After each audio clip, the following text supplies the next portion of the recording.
नमस्कार, mister Indian reporter में आपका एक बार फिर से स्वागत है। राजस्थान में लोकसभा के चुनाव के लिए 25 ही लोकसभा सीटों पर वोटिंग समाप्त हो गई है। 2 चरण में चुनाव समाप्त हुए, उसके बाद 4 तारीख का सबको इंतजार है। लोकसभा चुनाव 2024 में 7 फेज में चुनाव होने हैं, जिसमें से 2 फेजों में 190 लोकसभा सीटों पर वोटिंग हो चुकी है और अगला 5 चरण और है जो कि अलग अलग तारीखों पर है और उसके बाद 4 जून को रिजल्ट आएगा। राजस्थान में 2014 और 2019 में भारतीय जनता पार्टी ने 25 की 25 सीटें जीत करके क्लीन स्वीप किया और इस बार भाजपा ने अब की बार 400 पार का नारा देते हुए इस बार फिर से राजस्थान से 25 की 25 लोकसभा सीटें जीतने का दावा भारतीय जनता पार्टी के नेता करते हैं। चुनाव जब समाप्त हो गए तो सभी लोग इसी डिस्कशन में लगे हुए हैं कि क्या सच में भाजपा इस बार भी 25 की 25 लोकसभा सीटें राजस्थान से जीत रही है या नहीं जीत रही है। देखिए दोस्तों, जब कांग्रेस चुनाव शुरू हुए, लोकसभा चुनाव की घोषणा हुई, पार्टी अपने कैंडिडेट डिसाइड कर रही थी, तब कांग्रेस पार्टी फाइट में नजर नहीं आ रही थी। कांग्रेस पार्टी को कैंडिडेट भी नहीं मिल रहे थे। ठीक 3 महीने पहले विधानसभा चुनाव में कांग्रेस सत्ता गंवा चुकी थी। उसके बाद कई सारे कांग्रेस के बड़े नेता कांग्रेस छोड़कर भाजपा में शामिल हो गए। कैबिनेट मंत्री लालचंद कटारिया, महेंद्रजीत सिंह मालविया जैसे बड़े नाम कांग्रेस में शामिल हो, कांग्रेस छोड़कर के बीजेपी में शामिल हो गए और बीजेपी से भी प्रहलाद गुंजल और राहुल कसवा 2 बड़े चेहरे कांग्रेस में शामिल हुए।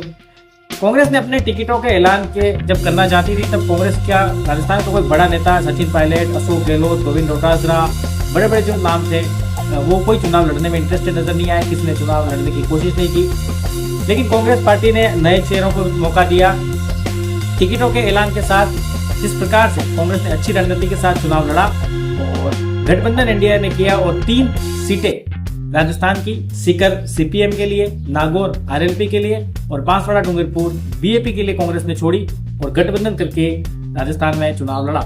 चुनाव जब पहले फेज में 12 सीटों पर, दूसरे फेज में 13 सीटों पर वोटिंग हुई, उसके बाद जो रिजल्ट सामने निकल के आ रहा है, जो सर्वे निकल के आ रहा है, जिस प्रकार से एनालिसिस हो रहा है, ये लग रहा है कि कांग्रेस पार्टी ने अच्छा चुनाव लड़ा है और लगभग 6 से 8 सीटें ऐसी हैं जहां पर कांग्रेस बिल्कुल फाइट में है। जबरदस्त टक्कर यहाँ पर देखने को मिल रही है और सभी का यही मानना है कि इस बार 25 में से 25 सीटों का सपना बीजेपी का लगभग पूरा होना मुश्किल है। नामुमकिन तो कुछ नहीं है दुनिया में, लेकिन मुश्किल नजर आ रहा है। 6 ऐसी सीटें हैं लोकसभा की जहां पर कांग्रेस बड़ी खतरनाक टक्कर में है और भाजपा की इन 6 सीटों पर जीतने के लिए थोड़ा सा धुंधलापन दिखाई देता है। कौन सी वो 6 सीटें हैं उस पर डिस्कस करते हैं। चूरू में राहुल कसवा जो भारतीय जनता पार्टी के 2 बार के सांसद हैं। विधानसभा चुनाव में भाजपा के जो प्रतिपक्ष के नेता हैं राजेंद्र सिंह राठौड़, विधानसभा चुनाव वो लड़ रहे थे तारानगर से, चूरू के ही, वहां से वो चुनाव हारे। तो उन्होंने आरोप लगाया कि राहुल कसवा जो मौजूदा सांसद थे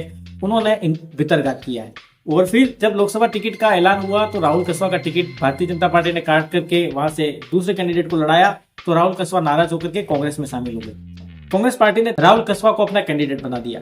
वहां पर दोनों कैंडिडेट जाट हैं, लेकिन फिर भी राजेंद्र सिंह राठौड़ बीजेपी का जो कैंडिडेट है वो राजेंद्र सिंह राठौड़ का कैंडिडेट माना जा रहा है, इसलिए वहां पर राजपूत वर्सेस जाट हो गया। जाट दोनों कैंडिडेट जाट होने के बावजूद जाट जो है ये माना जा रहा है कि कांग्रेस के साथ गए होंगे और बीजेपी को वहां पर नुकसान हो सकता है। एक कड़े कांटे की टक्कर है। अपने राजनीतिक करियर में पहली बार विधानसभा का चुनाव राजेंद्र सिंह राठौड़ हारे। उसके बाद अब ये माना जा रहा है कि लोकसभा का चुनाव वो नहीं लड़े, लेकिन उनका एक कैंडिडेट चुनाव लड़ रहा है और इस बार राजेंद्र सिंह राठौड़ की प्रतिष्ठा भी दांव पर है कि वो इस सीट को निकाल पाते नहीं निकाल पाते। चूरू में एक बड़ा आशंकित मामला नजर आ रहा है कि बीजेपी वहां जीतेगी हारेगी, बड़ा नाक का सवाल है। दूसरी सीट है झुंझुनू में शुभकरण चौधरी और ब्रिजेंद्र ओला, कांग्रेस के दोनों जाट कैंडिडेट ब्रिजेंद्र ओला और शुभकरण चौधरी, वहां पर अच्छी खासी फाइट वहां पर देखने को मिल रही है। ये सुनने में भी आ रहा है कि वहां पर जाट जो है वो लास्ट नाइट में शिफ्ट हुए हैं बीजेपी की तरफ, लेकिन कोई सा अनुमान लगा रहे कि कांग्रेस के साथ भी कैंडिडेट गए हैं। ब्रिजेंद्र ओला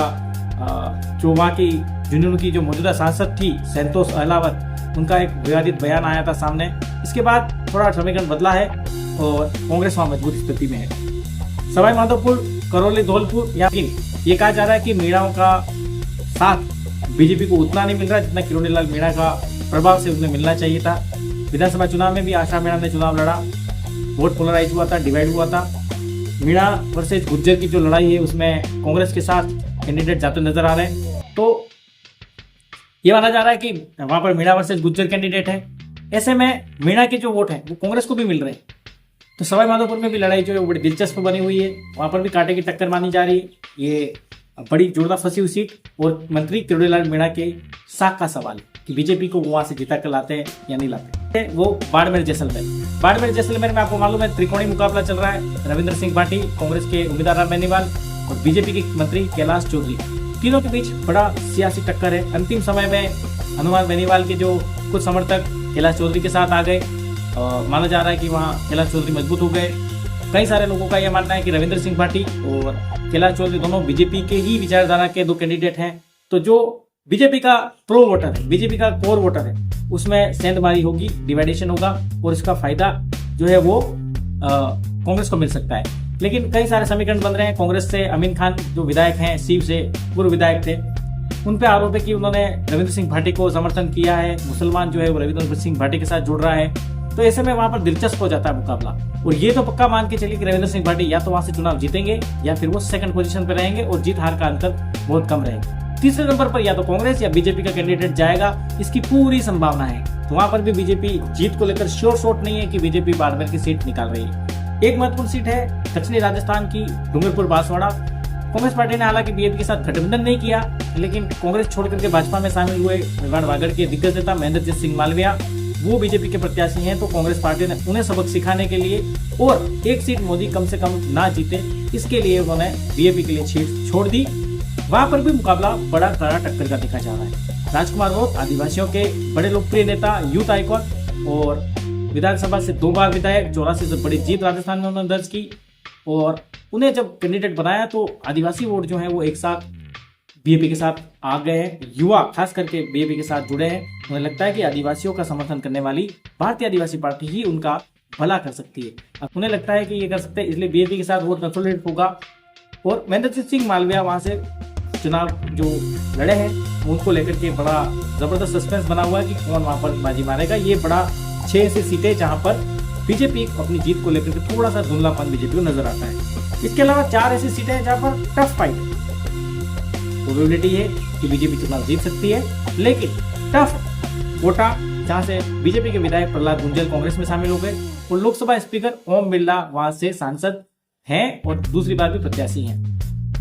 माना जा रहा है कि कोटा के जो शहरी इलाका है वो बीजेपी का स्ट्रॉन्ग होल्ड है। बीजेपी कोटा क्या, राजस्थान के तमाम सारे शहरी इलाकों में बीजेपी का स्ट्रॉन्ग होल्ड है। मोदी के नाम पर जबरदस्त वोटिंग शहरों से हुई है, लेकिन ग्रामीण अंचल में किसान हो, किसान कौम हो, दलित हो, ST SC हो, वहां पर बीजेपी को थोड़ा सा नुकसान होता नजर आ रहा है। कोटा ग्रामीण से प्रहलाद गुंजल को अच्छा सपोर्ट मिल रहा है, इस प्रकार की खबरें सामने आ रही हैं। तो यहाँ पर भी मुकाबला दिलचस्प हो चुका है और माना जा रहा है कि कोटा की सीट टफ फाइट में है।